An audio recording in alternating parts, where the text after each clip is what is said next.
சுற்றுலாவிற்கென்றே கண்டுபிடிக்கப்பட்ட ஒரு குழு நகரம் என்றால் அது கொடைக்கானல் தான். வெள்ளைக்காரர்கள் எப்படி கொடைக்கானலை கண்டுபிடித்தார்கள் என்பதை இந்த பதிவில் பார்ப்போம். மதுரை உள்ளிட்ட தென் மாவட்டங்களில் வெயிலின் தாக்கத்திலிருந்து தப்பிக்க உருவாக்கப்பட்ட மலைவாசஸ்தலம்தான் கொடைக்கானல். 1821ஆம் ஆண்டில் பிரிட்டிஷ் சர்வேயரான லெப்டினன்ட் PS வார்டு கோடை வெயிலின் தாக்கம் மற்றும் தொற்று நோய்களிலிருந்து தப்பிக்க விரும்பினார் மற்றும் கிறிஸ்தவ மிஷனரிகள் வாழ்வதற்கும் ஓய்வெடுப்பதற்கும் குளுமையான மற்றும் ஆரோக்கியமான இடத்தை தேடிக்கொண்டிருந்தனர்.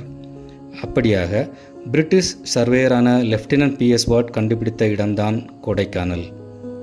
கொடைக்கானலை வெள்ளையர்கள் கண்டுபிடிப்பதற்கு முன்பே பழங்குடி சமுதாயத்தினர் வசித்து வந்தார்கள்.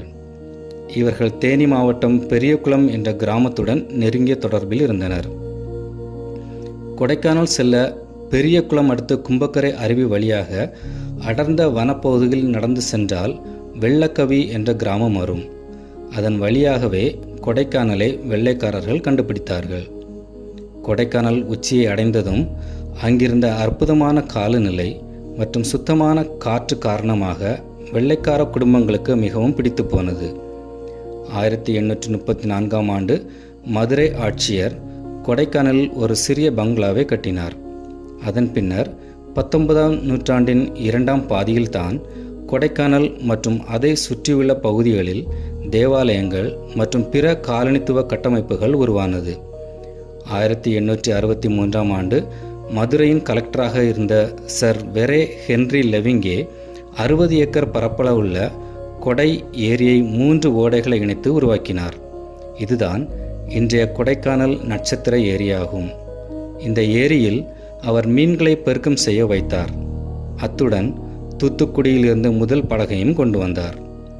1890இல் கொடைக்கானலில் ஒரு படகு சங்கம் உருவாக்கப்பட்டது. பின்னர் 1895இல் கொடைக்கானலில் கிறிஸ்தவ மிஷனரிகள் தேவாலய சொத்துக்களை நிறுவினர். பல வெள்ளைக்காரர்கள் விடுமுறை இல்லங்களையும் கட்டினர். கிளப், பள்ளிகள் மற்றும் ஹோட்டல்கள் வந்தன. பல வசதிகள் உருவாகி கொடைக்கானல் அற்புதமான சுற்றுலா நகரமாக வளர்ந்தது. அங்கு வெள்ளைக்காரர்கள் படிப்பதற்காகவே புகழ்பெற்ற கொடைக்கானல் சர்வதேச பள்ளியையும் நிறுவினார்கள். கொடைக்கானலில் இருந்து 80 கிலோமீட்டர் தொலைவில் அம்மை நாயக்கனூரில் ஒரு ரயில் நிலையம் கட்டப்பட்டது. அதுதான் கொடை ரோடு ரயில் நிலையம். கொடைக்கானல் நன்கு வளர்ந்த நிலையில் மதுரையிலிருந்து நேரடியாக வாகனங்கள் வரும் வகையில் சாலை அமைக்கும் பணியை மேற்கொண்டார்கள். இந்த பாதை தேவதானப்பட்டி அடுத்த காட்ரோடில் அமைக்கப்பட்டது. 1914ஆம் ஆண்டு சாலையின் கட்டுமான பணிகள் நிறைவடைந்தன. 1916ஆம் ஆண்டில் பொதுமக்களுக்காக சாலையும் திறக்கப்பட்டது. அதன் பிறகு சுற்றுலா பயணிகள் அப்பகுதிக்கு அதிக அளவில் வரத் தொடங்கினர். இப்படியாக கொடைக்கானல் கண்டுபிடிக்கப்பட்டு அது சுற்றுலா ஸ்தலமாக வேகமாக வளர்ந்துள்ளது. இதுபோல ட்ரெண்டிங் வீடியோஸ், நியூஸ், ஈவெண்ட்ஸ் காண விரும்பினால் எங்களது சேனலை சப்ஸ்கிரைப், லைக் மற்றும் ஷேர் பண்ணுங்கள்.